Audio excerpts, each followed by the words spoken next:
Bueno, Guillermo, tengo acá 2 libros entre mis manos, Televidencias, Comunicación, Educación y Ciudadanía, donde aparece un raconto muy interesante acerca de lo que fue toda tu trayectoria dentro del campo de los estudios sobre educación y comunicación, una inscripción y una presentación que hacen Rodrigo González y Darwin Franco sobre tus inicios dentro de este campo y sobre la construcción de teoría que nos estás regalando a lo largo de estos últimos años. Entonces me gustaría un poco que nos comentes cómo fue pensado este libro, qué objetivos tiene, cuáles han sido las principales preocupaciones que te llevaron a publicarlo. Sí, este libro tiene 2 orígenes o 2 intenciones. Por un lado, presentar en un solo volumen y hacerlo así más accesible a colegas, estudiantes, público en general, varias de las reflexiones que he venido publicando en los últimos años con respecto a la relación entre medios de comunicación, sobre todo televisión y videojuegos, y educación y la construcción de ciudadanía a partir de eso.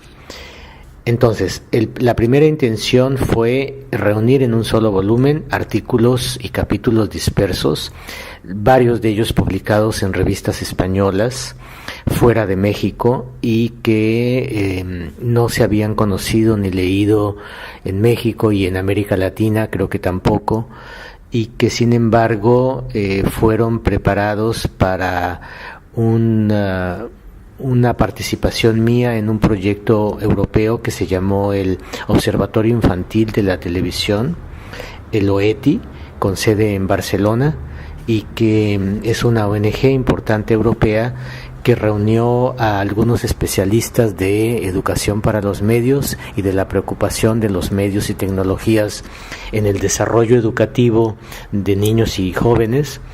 Durante más de 5 años estuvimos reuniéndonos en Barcelona con ponencias, con presentaciones, discusiones, y ahí salieron por lo menos 3 de los capítulos que estoy incluyendo en este libro. Entonces, la primera intención era realmente una intención de dar a conocer algo que yo creí que no había sido conocido y difícilmente iba a ser conocido en México y en América Latina, porque fue publicado en una revista, en un anuario que no tiene una circulación grande más allá de Barcelona, quizá España, pero queda muy concentrado en esa región. Entonces yo quise hacerlo accesible a un público mayor. Y por otro lado, el hilo conductor más teórico de este libro era como presentar un recorrido articulado de problemas y reflexiones que yo he ido haciendo desde lo educativo, por una parte, pero también desde lo comunicativo, vinculado a través de la formación de las audiencias, no solamente de su investigación, sino de la formación de las audiencias en sus interacciones múltiples con las pantallas. Entonces, desde ahí, desde esta reflexión, comienzo con un texto introductorio de 2 colegas, estudiantes míos de posgrado, que hicieron una recopilación muy inteligente de propuestas mías, y las articularon de una manera muy creativa, muy suya, para ofrecer un punto de vista, una perspectiva de cómo meterse a las cosas que yo he venido trabajando y publicando. Entonces me pareció que como introducción quedaba muy bien para decirle al lector a lo largo, dentro del periodo de 20 años, que es el que abarca esa primera introducción, que cómo he ido moviendo algunas de las ideas y cómo estas ideas se han ido enganchando con otras. Eso es, digamos, no es una presentación tradicional, sino es como es armar una perspectiva desde donde entender y leer los demás capítulos. Después escribí un capítulo autobiográfico, en el sentido no de mi vida emocional íntima, sino de cómo fui caminando por dos caminos, dos campos, la comunicación y la educación. A veces más en la educación, a veces más en la comunicación, pero entonces había como que decirle al lector cómo fui yo armando este campo de la educomunicación, que incluye investigación de las audiencias, pero también incluye propuestas educativas, también una perspectiva pedagógica para intervenir los procesos de interacción con las pantallas, y que el lector pueda entender cómo se fue gestando. A mí ahí lo que me importaba no era tanto contar cómo lo hice yo, sino cuáles fueron los retos que alguien que quiere trabajar en estos dos campos tiene que ir sorteando a lo largo del camino. En un ratito nos vas a contar cuáles son los principales de esos retos. Ya, bueno, muy bien. Entonces, una vez dicho esto, lo que hice fue comenzar con un capítulo que pueda poner como el contexto general teórico metodológico al trabajo, y después fui poniendo otros capítulos que van especificando cuestiones tanto de investigación de audiencias como de intervención pedagógica, aprovechando también la coyuntura histórica de que la revista de Comunicación y Sociedad del Departamento de Estudios de Comunicación Social de la Universidad de Guadalajara cumplió 25 años, hace 2 años. Y entonces en esos 25 años yo fui fundador de la revista, escribí un texto que es retomado tanto en la introducción como en algunos de los otros capítulos, pero al final de este libro yo escribí para Comunicación y Sociedad un texto donde yo mismo evaluaba después de 25 años qué. Y entonces tomé como referencia el texto de hace 25 años, que fue un trabajo final mío, un típico paper en mi doctorado, en el último semestre de mi doctorado en Harvard, y que luego traduje para publicar en la revista. Y entonces ahora fui tomando los conceptos principales de esa propuesta y viendo qué significaría el día de hoy, qué relevancia tienen o cómo entender la producción de significados hace 25 años y cómo entenderla ahora, ¿no? Por ejemplo, que es uno de los puntos claves. Hace 25 años había que verlo, según yo, un poco más desde la semiótica, entender cómo iba el entramado de significados en la propuesta, en el emisor, y ya ahora el significado se construye en el receptor, en la audiencia que está interactuando.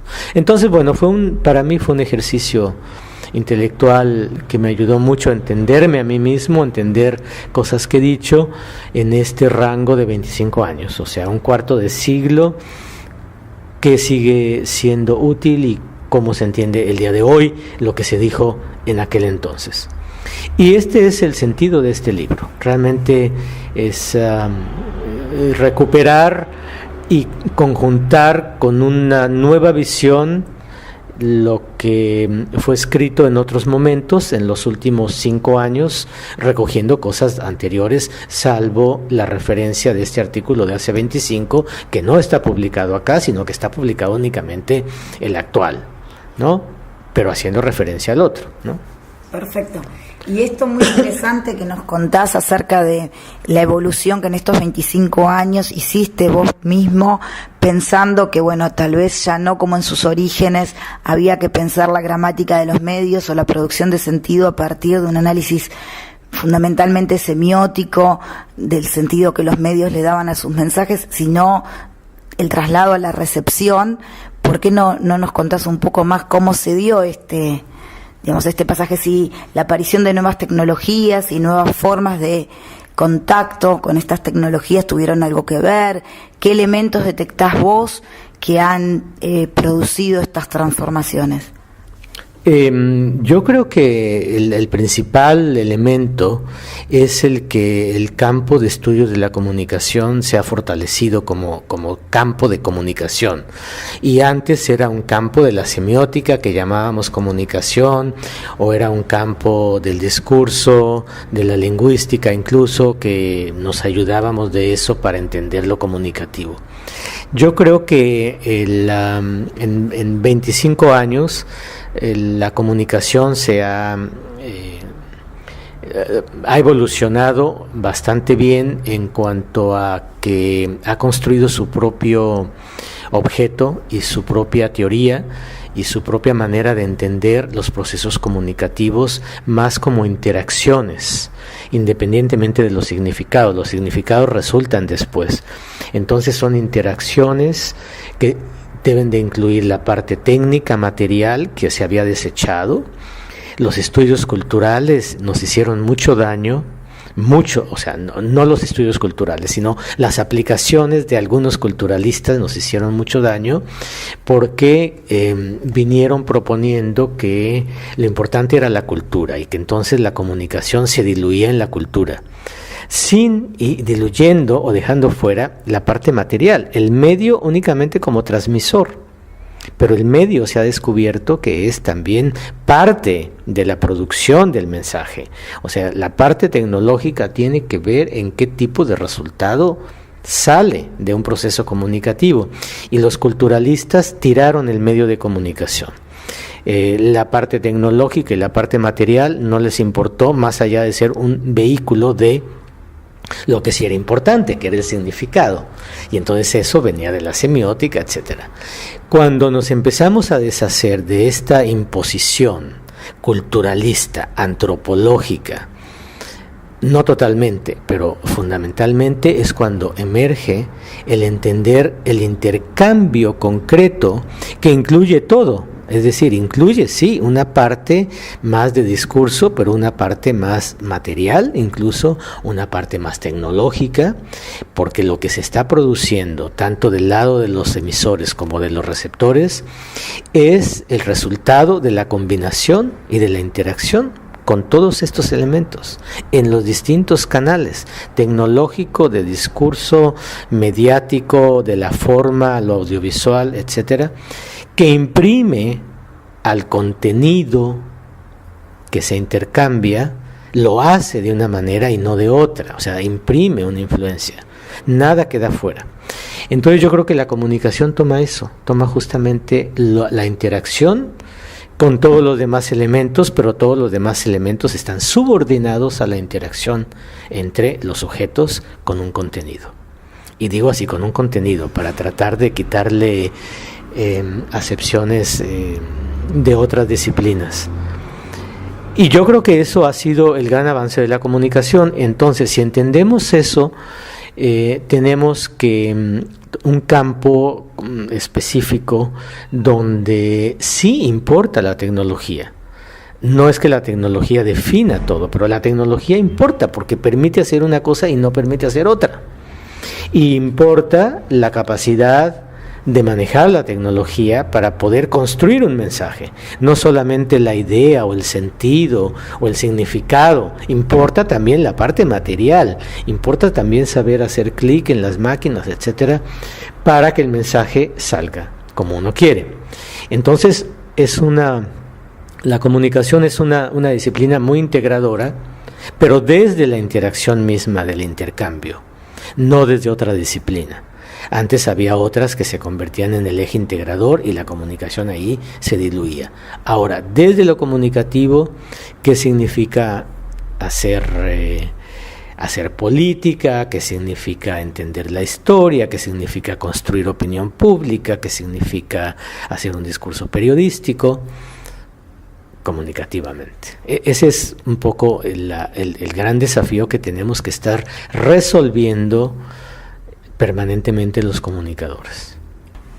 Hay algo que me interesa particularmente, que es también tu entrada por el campo de la educación a los temas de la comunicación.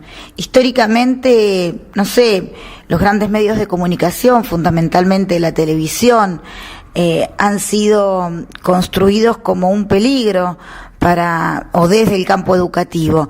Y una de las cosas más interesantes que yo siempre descubrí en tus escritos ha sido esta posibilidad de resignificar el valor y la impronta que la televisión aporta, digamos, en el campo educativo, y cómo debe ser pensado el campo de la educación y la comunicación a partir de esta visión crítica, pero también consciente de que la televisión está entre nosotros. Sí, a mí me interesó mucho la educación cuando estudiaba comunicación. Y entonces por eso busqué hacer un posgrado en educación, pensando que aprendiendo pedagogías, aprendiendo maneras de estructurar conocimientos, se podían ofrecer mejor en la pantalla, y los televidentes, en este caso de la televisión, iban a aprender eso con mayor facilidad. Y así me fui, y fue la razón por la cual elegí un doctorado en educación, donde que no era cualquier doctorado. Primero era de una gran universidad como es Harvard, pero eso fue secundario en mi elección en ese momento. Mi elección se basó en que ahí crearon y diseñaron este programa de Plaza Sésamo, que para mí fue un hito en cómo utilizar la televisión para la educación. Y entonces yo quise ir a conocer al grupo y conocer todo el proceso de cómo habían estructurado esta nueva forma de hacer programación educativa, de educar a través de la televisión. Cuando estuve allá me di cuenta que, claro, es muy interesante, es muy importante tener la capacidad económica, mercantil y de diseño y teórica para hacer programas como Plaza Sésamo. Pero eso para América Latina, yo pensaba, pues es una utopía, porque cada programa cuesta miles de dólares, media hora son miles de dólares, o sea que hacía imposible, inviable una serie o cualquier otro tipo de programación realmente de calidad en términos simplemente económicos. Me pareció entonces que había que mirar la educación no desde la propuesta de contenidos y de información para ser aprendidos, sino desde la propuesta de cómo son explorados y descubiertos desde la audiencia misma. Me pareció que el problema de la educación para América Latina y para cualquier parte del mundo no está en tener programas instructivos en la pantalla, sino en aprender críticamente de cualquier programa de televisión, incluso de una telenovela. Cualquier propuesta uno puede tomarla como un insumo, hay que discutirla, eso se hace frente a la pantalla, hay que profundizar, hay que entender y hay que proponer algún significado alternativo a lo que se está proponiendo. Entonces, de una película se puede aprender muchísimas cosas, desde actitudes, se pueden aprender los estereotipos con los cuales nos empaquetan la producción audiovisual en general, de cine y televisión. Es decir, se puede aprender casi cualquier cosa, pero no ofrecido directamente, explícitamente en la pantalla, sino discutido frente a la pantalla con una guía. Y entonces el esfuerzo educativo es tener una pedagogía de intervención para sacarle provecho educativo a lo que no fue hecho con intencionalidad de educar, sino de entretener y de divertir.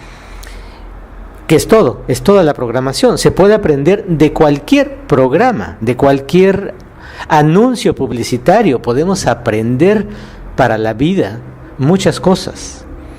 Entonces, lo que tenemos que idear es una metodología para hacer que eso salga dialógicamente, no de manera impositiva, porque ahí no hay mucho aprendizaje, pero que salga dialógicamente por exploración y se llegue a su descubrimiento en diálogo con, en este caso, los televidentes o los videojugadores o cualquier otra situación de la audiencia frente a cualquier pantalla.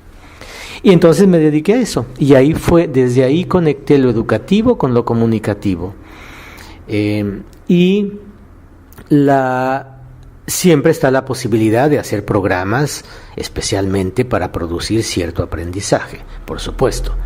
El enfocarse en el lado de la audiencia no elimina que desde el lado de la producción y la emisión no se deba hacer un esfuerzo por tener una programación que valga la pena verse porque es especialmente buena, documentales, informativos, programas de discusión, incluso ficción.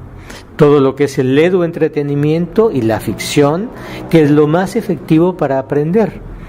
O sea que sí, vale la pena también hacer eso, pero eso es muy costoso. Eso se puede hacer en pequeñas dosis, lo cual siempre hay que tener un presupuesto para que los canales públicos puedan mejorar su propuesta y sea una opción, una alternativa a la propuesta de los otros canales. Pero el trabajo fundamental educativo con los medios y las pantallas es enfrente de las pantallas, no detrás. Perfecto, se me ocurre, pensando al escucharte, que en este momento en América Latina estamos atravesando en algunos países, Ecuador, Venezuela, Argentina, en algunos casos, Brasil, algunas cuestiones que están planteándose más a nivel de políticas de comunicación, la idea de una intervención fuerte del Estado en lo que es la televisión educativa. Vos mismo me estabas contando cuestiones sobre televisión de universidades, redes de televisiones universitarias, etcétera, y que tal vez eso más el avance de algunas tecnologías puedan hoy empezar también a hacer posible que se construyan también ámbitos de producción, ¿no?, en la educación, y que eso, ¿cómo ves eso? ¿Cómo ves estas nuevas tecnologías y tal vez algunos cambios, digamos, que pudieran llevarnos a que también, como parte de una pedagogía de intervención, algo que yo aprendí en algún curso tuyo, tenía que ver con la producción como forma también de intervención pedagógica? Sí, yo creo que aquí yo retomaría un poco la historia de esta intervención pedagógica con las audiencias frente a las pantallas, en el momento en que América Latina creía, junto con Matelart y con otros, con el venezolano que ahora le hicimos un homenaje en Perú, que ahora se me ahora se me olvida su nombre, pero escribió Medios de Comunicación y Cultura de Masas desde Venezuela, y bueno, fue uno de los pioneros, pero siempre había la creencia de que todo lo malo venía por la pantalla, venía de fuera, la comunicación como proceso de dominación, y entonces había que evitarlo. Y lo que empezó a surgir como propuesta educativa era juntar a jóvenes, a adultos sobre todo, para hablarles de lo malo que era la publicidad, los contenidos que traían los valores capitalistas en todos los enlatados que se consumían en la televisión norteamericana, Superman como un héroe del capitalismo, la invasión neocapitalista a través de las imágenes, etcétera, etcétera. Para leer al Pato Donald, este libro de Dorfman, argentino, junto con Matelart, pues era un ejemplo, bueno, ilustre, es muy bueno, es interesante, pero la hipótesis de base es que hay que evitar tener contacto con eso, y cuando se tiene contacto hay que darle al receptor la una ideología distinta, que era la ideología marxista. Entonces las comunidades de base y todos estos grupos de reflexión era para inyectar a la gente una ideología marxista crítica que rebotara la ideología neocapitalista que venía de en todas las imágenes, películas, programas de televisión, etcétera. Esto lo digo así de manera muy condensada, ¿no? Era un poco más complejo que todo esto, pero era fundamentalmente ahí. Y entonces llegó Jesús Martín Barbero y propuso justo lo contrario. Lo que hay que estudiar en América Latina no es la comunicación como proceso de dominación, sino la dominación como proceso de comunicación. Y esto supone entonces irte al otro lado, ver cómo con la comunicación, cómo la dominación es un proceso de intercambio comunicativo, y es a través de este proceso que tú vas dominando al otro y ganando poder. Y entonces, por eso es que su propuesta es ir de los medios a las mediaciones. Las mediaciones son con la gente, con la audiencia de cualquier medio de comunicación, y hay que hablar ahí, porque ahí es donde se construye el verdadero significado. No es que simplemente se absorba y no hay que darle un escudo para que lo rebote, sino que hay que hablar y reflexionar y producir el conocimiento que haya que producir, porque ahí es donde se puede lograr la dominación, en el intercambio comunicativo, no en la escucha radiofónica o en la televidencia o con las demás pantallas. Entonces, me parece a mí que ese fue un gran paso, porque permitió entender que la comunicación no es simplemente un insumo, sino que es el producto de un proceso. El insumo obviamente es importante, pero lo que es más importante y definitivo es el resultado del proceso donde se recibe y se interactúa con ese estímulo. Entonces a mí, yo lo que, cuando me di cuenta de esto, que de alguna manera yo había llegado a la misma conclusión, aunque por otros caminos, yo leí el libro de Martín Barbero cuando estaba poniendo punto final a mi tesis.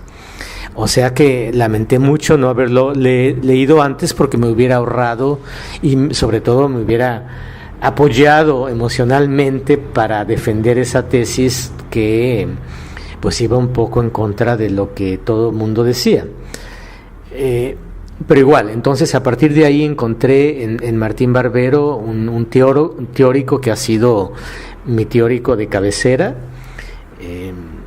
y porque él dice las cosas mucho más bonitas, es filósofo, etcétera, y entonces sabe cómo decirlas, y además dice cosas muy importantes.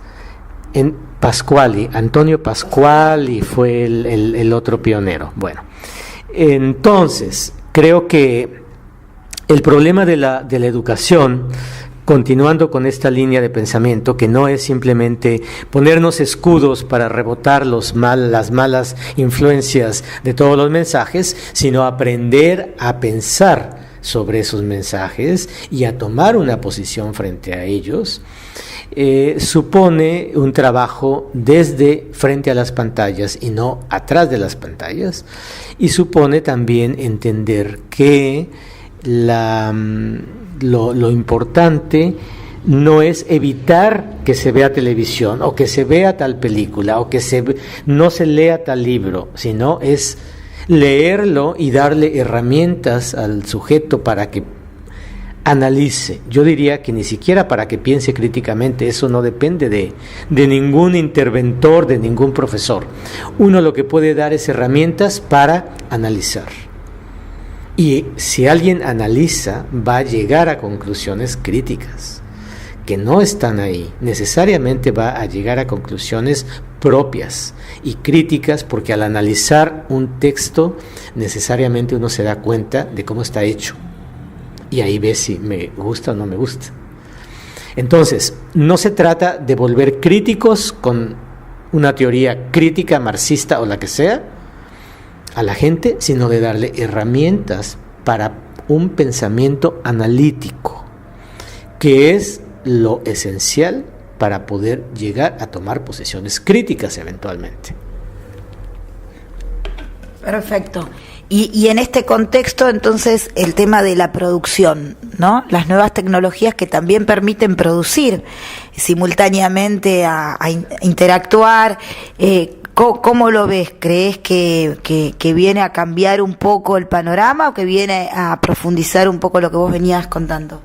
Sí, qué bueno que lo vuelves a enfatizar. Yo quería decir que entonces mucho del énfasis educativo anterior era trabajar sobre la recepción.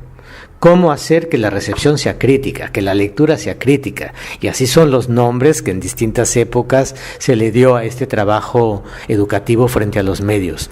Recepción activa, recepción crítica, lectura crítica, etcétera, ¿no? Y justamente con las nuevas tecnologías, donde se ha cambiado la posición, donde los actuales usuarios de la tecnología tienen la posibilidad de interactuar, de interaccionar. De interactuar siempre se tuvo, pero fue más simbólica. Lo que cambiábamos en las perspectivas anteriores era la manera de interpretar en todo caso. Interpretemos de otra manera a la manera que nos están proponiendo los medios de comunicación. El trabajo era simbólico, era simplemente interpretativo. Ahora no, ahora es material y productivo. Se puede producir algo distinto a lo que viene, tomar lo que viene, rehacerlo, deconstruirlo y producir otra cosa muy distinta, que es mi producción. Entonces, el trabajo educativo es no tanto en la recepción. Siempre hay que desarrollar un pensamiento crítico, obvio, pero el trabajo educativo fundamental es en cómo producir y difundir y llegar a los otros con mi propia producción. ¿Esto qué significa en el fondo? No solamente cómo interpretar críticamente, sino cómo ser interlocutor de los demás.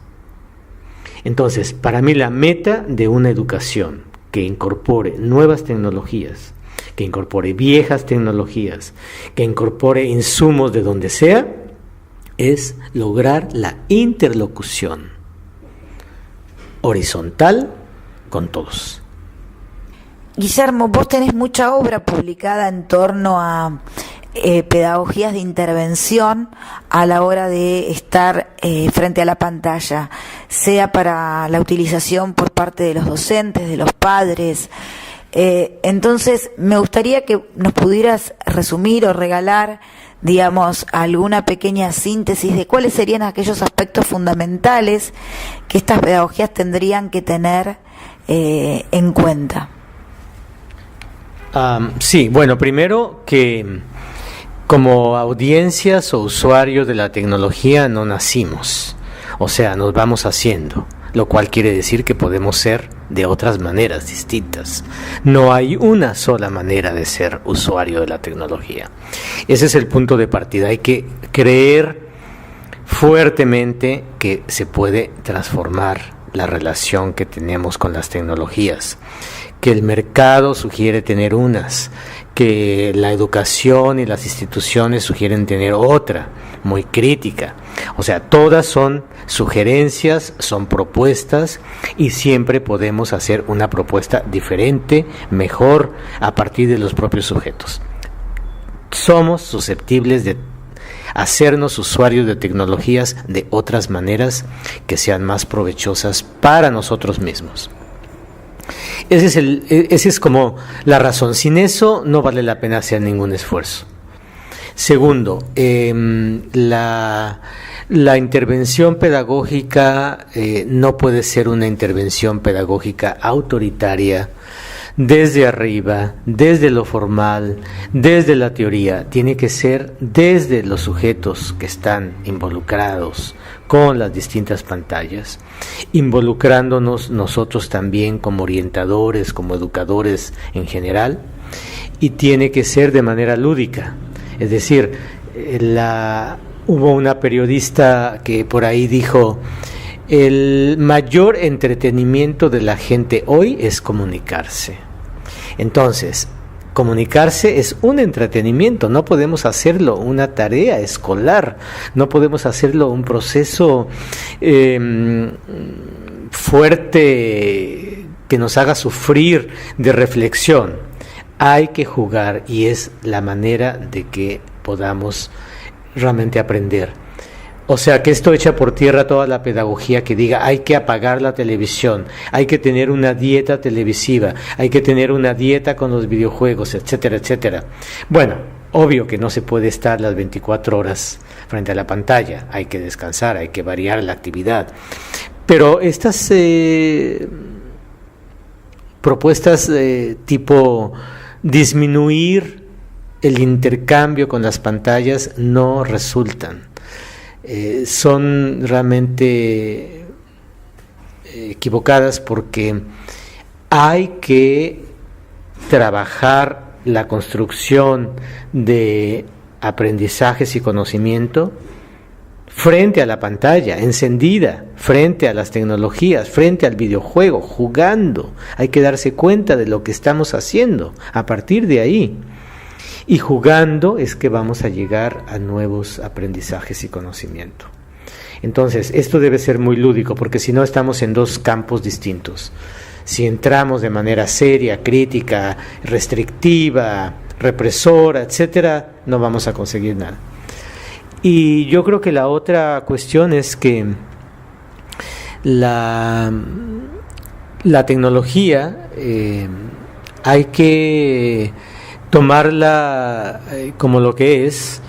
Por un lado, tiene una parte instrumental, que es quizá la que más se ha promovido, pero también tiene una parte muy importante que modifica la manera de construir conocimiento, la manera de entrar a un diálogo, la manera de comunicarse, la manera de adquirir conocimiento, de producirlo, que va más allá de lo instrumental. Entonces hay que entender por lo menos estas dos dimensiones, la dimensión más instrumental que nos permite acceder a una serie de cosas y una dimensión que es constitutiva de lo que estamos comunicando. No es lo mismo comunicar por móvil que comunicarse por Facebook, que comunicarse a través de correo electrónico. La comunicación se modifica, la manera de acceder al otro y a la información es distinta según sea la tecnología. O sea que sí importa lo instrumental, pero no como una meta a superar y ya quedó, sino como algo constitutivo del propio mensaje que producimos. Entonces yo creo que entendiendo esto hay que diseñar estrategias de intervención que tienen que ver con aquellos con los cuales vamos a intervenir. O sea que ahí ya no habría una receta más concreta que esto, ¿no? Que sea lúdico, que sea a partir de ellos, que está basada en la comprobación de que podemos cambiar, de que no hay una sola manera de estar siendo usuario y de que hay muchas y de que incluso para los tipos de contenido uno puede ser usuario muy relajado cuando está viendo una telenovela, una película, pero usuario un poco más atento cuando estamos viendo las noticias o cuando estamos viendo el fútbol, pues es otra manera de estar, ¿no? Hay que entender eso, y eso no contradice logros educativos. Eso tiene que ver con la humanidad misma, de que bueno, así somos frente a algo. Estamos de una manera, frente a otra cosa estamos de otra manera, y eso no va a modificar profundamente nuestra identidad como usuarios, sino que permite entender que hay momentos y momentos, ¿no? Entonces yo creo que eso es importante, pero sí hay que tomar en serio a las tecnologías y a todas las pantallas hoy, porque es a través de estas pantallas, medios, tecnologías, todos los dispositivos, que estamos interactuando con el mundo, con los otros, con nosotros mismos, con el conocimiento. O sea, no es cualquier juguete que tenemos por un rato. Es algo que está marcando nuestra vida cotidiana. Todo el día estamos en contacto de una u otra manera con estos dispositivos, sobre todo con el móvil. Últimamente es el móvil el que se hace el epicentro de la convergencia de todo lo demás. O sea que hay que atenderlo. No es algo así que simplemente pasa. Es algo que llegó, que fue construido, que fue impulsado por un mercado, que está siendo sostenido por un mercado y que ha invadido la vida entera. Yo cada vez más creo que vivimos en un entorno mediatizado, cada vez más, cada vez alcanza a más sectores, aunque todavía hay sectores que no están en esta onda de mediatización, pero lo van a estar tarde o temprano de alguna manera, y más bien mal, porque no tienen todo el conocimiento y el capital cultural para estar bien en este entorno. Pero es algo muy importante. O sea, la vida actual es una experiencia mediática fundamental. Sería importante, por lo tanto, tomar conciencia de esto y tener una alfabetización, digamos, crítica en los primeros años de vida, ¿no? O sea, a veces nos pasa que llegan a la escuela media, a la escuela secundaria, digamos, a la adolescencia, consumiendo desenfrenadamente medios y no han tenido ningún tipo de aproximación a este tipo de pedagogía de intervención que les pudieran ayudar, digamos, a nuestros alumnos e incluso a los adultos mismos a poder tener, digamos, ciertas conciencias para poder interactuar comunicativamente. Entonces, bueno, por un lado te quería preguntar esto, si vos crees que a medida que pasa el tiempo es cada vez más difícil, o si es imposible, o si no, si siempre hay tiempo, digamos, para alfabetizar adultos en estas nuevas tecnologías, jóvenes, adolescentes, ¿no? Y también pensando en que ahora estamos entre nativos digitales, ¿no? Como llaman algunos autores, pero que hay otros que no fueron nativos digitales y bueno, si el trabajo podría ser igual, semejante, distinto. Sí, bueno, yo creo que hay que tomar en serio, como digo, el trabajo con estas tecnologías, y hay que hacer una alfabetización múltiple. De hecho, una de las consignas de la UNESCO es eso, la alfabetización a los medios y a la información. O sea, separando a los medios como dispositivos tecnológicos, como instrumentos, y a la información, que es lo que se transmite, que no es sinónimo de conocimiento. Información es datos, etcétera, ¿no? Conocimiento es algo ya más relacionado, que tiene un sentido, algo para quien sea. Entonces, la alfabetización que se está promoviendo ahora a nivel mundial es una alfabetización múltiple, que significa sobre todo a los medios y a la información. ¿Por qué es lo que está en juego? ¿De qué manera usamos la información? ¿Cómo la validamos? ¿Cómo la conectamos? ¿Qué va con qué? Etcétera. Porque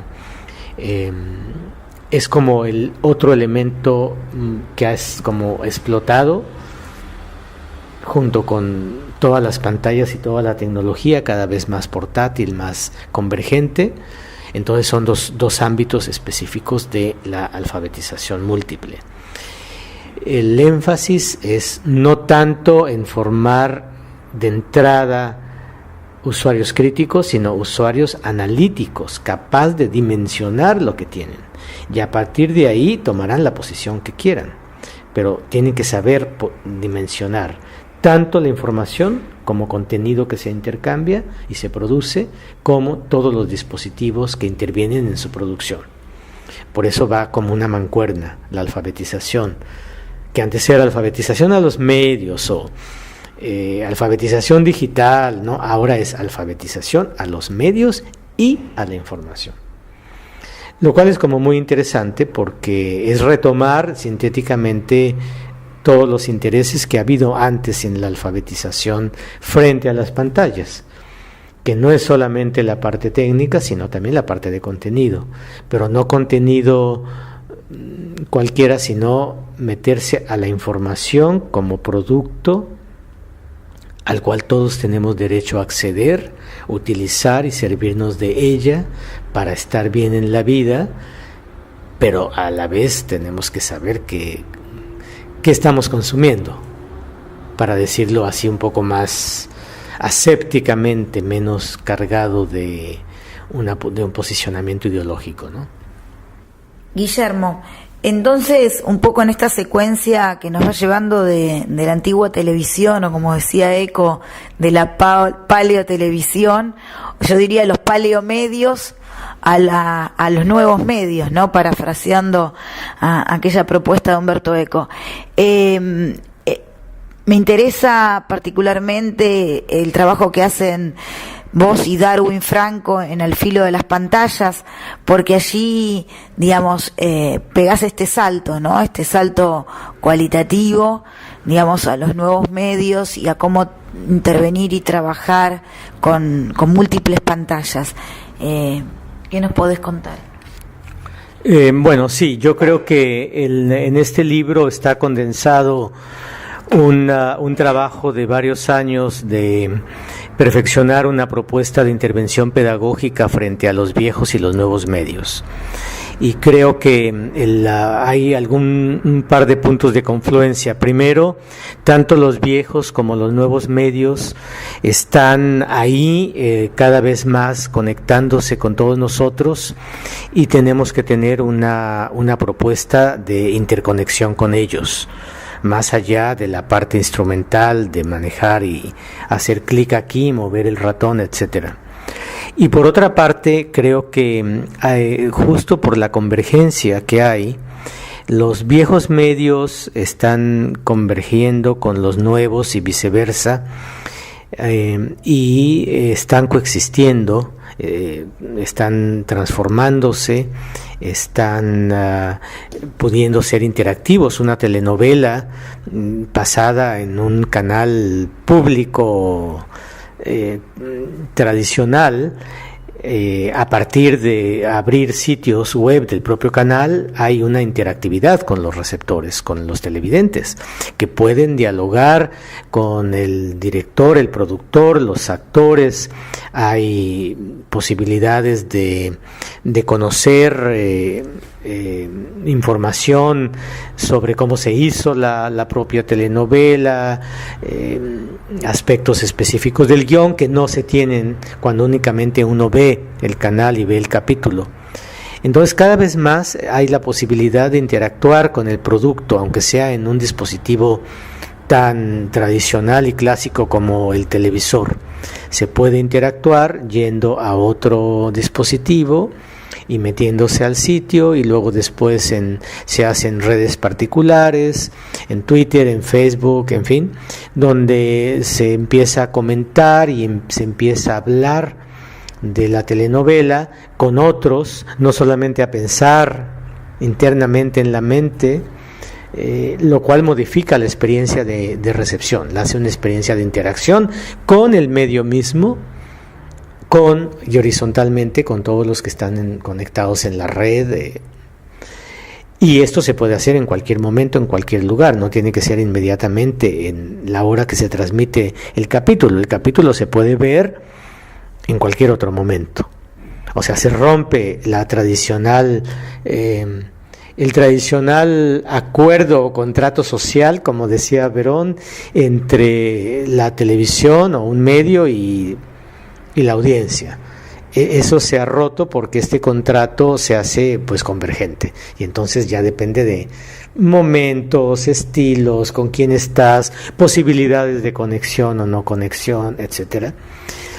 Y se hace pues mucho más, por una parte mucho más rico, mucho más variado, menos identificable, por supuesto, pero es la posibilidad de vincular los viejos con los nuevos medios. Entonces, este libro concretamente apuesta por eso. Partimos de la televisión, entendiéndola así, en transformación, la televisión ya no como un medio que está ahí, sino como un medio que se acerca y permite ser de alguna manera intervenido a través de otros dispositivos. Y entonces es una propuesta lúdica que va haciendo pensar a los adultos sobre cuál va a ser su posición con los jóvenes con respecto a todas las pantallas, y al final una propuesta de juegos o ejercicios lúdicos para ir tomando conciencia desde por qué en Facebook nos gusta poner tal información de nosotros y no otra? ¿O qué esperamos? ¿O nos hemos dado cuenta de las implicaciones que puede tener? Es simplemente jugar un poco a tomar conciencia para que de ahí salga lo que salga. Las decisiones los hará cada persona, pero por lo menos darle la posibilidad de hacer algunas preguntas que le hagan pensar su propia manera de usar la tecnología. La otra propuesta central que atraviesa propuestas concretas es la de no quedarse únicamente con la visión. Hay que comentar, y al comentar hay que llevarlo hasta el final, que es producir otro producto. A partir del producto visto, producir otro, que es la producción que se llama fan fiction, o sea, los fans del cine, de la ficción televisiva, de las series, que produzcan sus propios productos, una serie, un capítulo, le cambien el final a la película que vieron. Es a partir de ejercitarse en la producción que vamos a romper la hegemonía de los emisores frente a los receptores.